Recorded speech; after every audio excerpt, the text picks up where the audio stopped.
मैं एक कबूतर हूँ। आज मैं आपको अपनी कहानी सुनाना चाहता हूँ।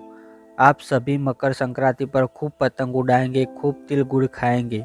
आपको आपके मम्मी पापा खूब सारी पतंग माजा फिरकी लाकर देंगे, पर मैं तो अकेला हूँ। जब भी मकर संक्रांति आती है मुझे याद आती है अपने मम्मी पापा की। तब मैं बहुत छोटा था, मेरे पंख बहुत नाजुक थे, मैं उड़ भी नहीं सकता था।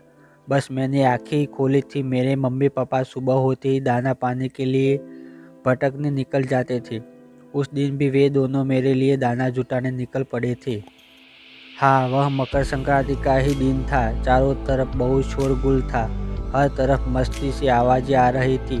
काटा काटा काई पोछे। मैं भी अपनी नन्ही नन्ही आंखों से देख रहा था। आकाश में सुंदर सुंदर रंग बिरंगी पतंगी इधर उधर, इतने सुंदर सुंदर रंग और इतने सुंदर रूप की पतंगे थी।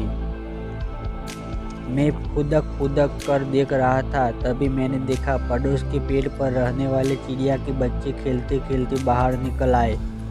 मैं उन्हें फुदकते हुए देख रहा था। अचानक पतंग के चीनी मांझे में एक छोटा बच्चा उलझ गया। ची ची ची की तेज आवाज के साथ वह चीख रहा था, पर सब लोग त्योहार की मस्ती में इतने डूबे थे कि किसी को वह आवाज़ सुनाई नहीं दी। बच्चे भी चीनी मांझे को खींच रहे थे और वह चिड़िया का बच्चा खून से तरबतर होकर छटपटाता रहा। कुछ देर में उसके कोमल पंख अलग हो गए। यह देख मैं डर गया, जोर जोर से रोने लगा। मुझे अपने माँ और पिता की चिंता सताने लगी। मैं कुछ नहीं कर सकता था क्योंकि मैं अभी उड़ना भी नहीं जानता था। अगर बाहर आने की कोशिश भी करता तो मेरा वही हश्र होता जो चिड़िया के बच्चे का हुआ। मुझे बहुत ज़ोरों से भूख लग आई थी, पर मैं बेबस था। शाम तक पतंग का कोलाहल बढ़ता ही जा रहा था और मेरा मन चिंता में डूबता जा रहा था। जैसे जैसे अंधेरा बढ़ता गया, मेरा दिल भी परेशानी में उलझता गया, पतंग के चीनी मांझे की तरह। कहाँ होगे मेरे मम्मी पापा? कैसे उड़ रहे होगे वह आकाश में? आकाश में तो बिल्कुल भी जगह नहीं बची। और यह चीनी धागा कितना खतरनाक है। इसी में उलझ कर तो अभी चिड़िया का बच्चा मर गया।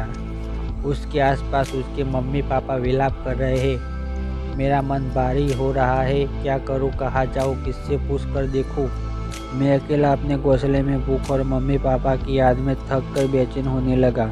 तभी अंधेरे में मुझे अपने पापा लड़खड़ाते उड़ते हाल बेहाल आते दिखाई दिए। मैं जोर जोर से चीखने लगा। मैंने देखा उनके पंख कटे हुए थे, हर तरफ से खून बह रहा था। उनकी चोंच भी निकल गई थी, पंजों के नाखून लटकने लगे। मैं उन्हें देखकर चीख उठा। उन्होंने कराहते हुए 4 दाने मेरी चोंच में डाले और कहा, बेटा, इन इंसानों की दुनिया में जीना बहुत मुश्किल है, तुम अपना ध्यान रखना। मैं किसी तरह तुम तक पहुंचा हूँ। तुम्हारी माँ नहीं आएंगी। उसके दोनों पंख पतंग के मांझे में उलझकर कट गए हैं और उसने वही तड़प तड़प कर दम तोड़ दिया है। मुझे याद आया कि पापा की हालत देखकर मैं भूल ही गया था कि मम्मी के बारे में पूछूं, पर अब तो उनका हाल सुनकर मेरे सब्र का बांध टूट गया। पापा ने मेरी तरफ देखते देखते आंखें बंद कर ली। मैं अकेला रह गया। आज फिर मकर संक्रांति है। आज मेरे बच्चे भूखे हैं, पर मैं दाना नहीं ला सकता। मुझे डर है कि कहीं मैं भी आकाश में उलझ कर न रह जाऊं और मेरे बच्चे अकेले न रह जाए। मैं आपसे पूछता हूँ, क्या आपको रोना नहीं आता? जब आपको छोटी सी भी चोट लग जाए तो फिर सोचिए कि इस आकाश में आज के दिन कितने पंछी उलझ कर दम तोड़ देते हैं, कितने बच्चे मेरी तरह अकेले रह जाते हैं और कितनी मम्मी पापा अपने नन्हे बच्चे के लिए रोते रह जाते हैं उस चिड़िया की तरह। क्या आप मुझे वादा करोगे कि पतंग वही उड़ाओगे जहाँ पंछी ना उड़ते हो? क्या आप वादा करोगे कि आपकी पतंग के चीनी मांझे से उलझकर कोई पक्षी नहीं मरेगा? प्लीज़ मेरे नन्हे फ्रेंड्स, हम पक्षियों के लिए आकाश का कोई कोना तो रहने दो।